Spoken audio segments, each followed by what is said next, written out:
జై టిపిటిఎఫ్, జై టిపిటిఎఫ్, జై టిపిటిఎఫ్.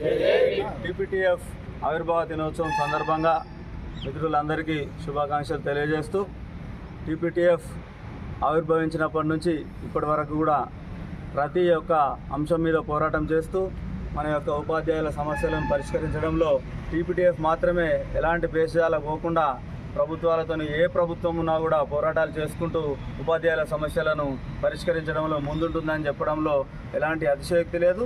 అదేవిధంగా మనం అంటే కొన్ని కారణాల వల్ల తెలంగాణ ఉద్యమానికి ముందుగా మనం తెలంగాణ ఉద్యమం కోసం కొన్ని వర్గాలుగా విడిపోయినప్పటికీ అవన్నిటినీ కూడా కలుపుకొని మళ్ళీ ఉమ్మడి టిపిటిఎఫ్గా ఏర్పడి చాలా పెద్ద సంఘంగా, అతిపెద్ద సంఘంగా ఆవిర్భవించిన సందర్భంగా మరొకసారి అందరికీ మనం కృతజ్ఞతలు తెలియజేసుకుంటూ, ఉమ్మడిగా మనం కలిసి పోరాటాలు చేయడం వల్ల చాలా సమస్యలను పరిష్కరించుకోగలిగినాం. ఇదే విధంగా ఇదే స్ఫూర్తితో ఇంకా ముందుకు వెళ్తూ మన యొక్క టిపిటిఎఫ్ లక్ష్యాలు నెరవేరే దిశగా, ఉపాధ్యాయుల సమస్యలను పరిష్కరించుకునే దిశగా పోరాటం చేస్తూ, ఇప్పుడున్న ప్రభుత్వం కూడా పెండింగ్లో ఉన్న డిఏలు ప్రకటించడానికి ప్రసారం చేస్తూ ఉన్నది. అదేవిధంగా పిఆర్సీని కూడా ఇంతవరకు ప్రకటించలేదు. పిఆర్సీని ప్రకటించాలని చెప్పి డిమాండ్ చేస్తున్నాం. పెండింగ్లో ఉన్న డిఏలు వెంటనే ప్రకటించాలి.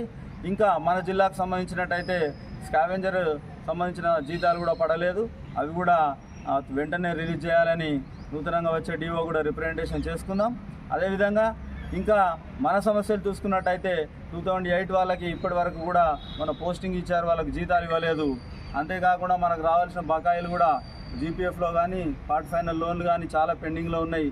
చాలా ఉపాధ్యాయులు చాలామంది ఇబ్బందులు పడుతూ ఉన్నారు. ఇవన్నిటి పరిష్కరించుకునే దిశగా మనందరం కూడా కలిసికట్టుగా పోరాటం చేసి అవన్నీ పరిష్కారం అయ్యే విధంగా ప్రయత్నం చేద్దామని చెప్పి మీ అందరినీ కోరుకుంటూ, కులగణనకు సంబంధించిన రెన్యుమరేషన్ రాలేదు వాళ్ళకు. అదేవిధంగా వాళ్ళకు సంబంధించి సెలవులలో పనిచేసిన కాలానికి వాళ్ళకి సిసిఎస్ మంజూరు చేయాల్సి ఉండే మనం పాత డిఓ గారికి రిప్రజెంటేషన్ కూడా ఇవ్వడం జరిగింది. రిటైర్మెంట్ బెనిఫిట్స్ కూడా కోర్టుకు వెళ్ళిన వారికి మాత్రమే బెనిఫిట్స్ వస్తూ ఉన్నాయి. అందరూ కూడా రిటైర్ అయిన వాళ్ళందరూ కూడా కోర్టుకు లక్షల రూపాయలు పెట్టుకొని కోర్టుకు వెళ్ళే పరిస్థితి ఈరోజు మనం చూస్తున్నాం. వాళ్ళకి రావాల్సిన, న్యాయబద్ధంగా రావాల్సిన వాటికి కూడా డబ్బులు ఖర్చు పెట్టుకొని కోర్టులకు వెళ్ళే పరిస్థితి ఈరోజు దాపురించింది. కాబట్టి ఇవన్నిటిని పరిష్కరించుకునే దిశగా మనందరం ఐక్యంగా ఉద్యమం చేస్తూ మన ఉపాధ్యాయుల సమస్యలు అన్నీ పరిష్కారం అయ్యే విధంగా ప్రయత్నం చేయాలని చెప్పి మీ అందరినీ కోరుకుంటూ, మరొకసారి టిపిటిఎఫ్ ఆవిర్భావ దినోత్సవానికి వచ్చేసిన మీ అందరికీ కృతజ్ఞతలు తెలియజేస్తున్నాను. జై టిపిటిఎఫ్, జై టిపిటిఎఫ్. ఆవాజ్ దో, ఆవాజ్ దో.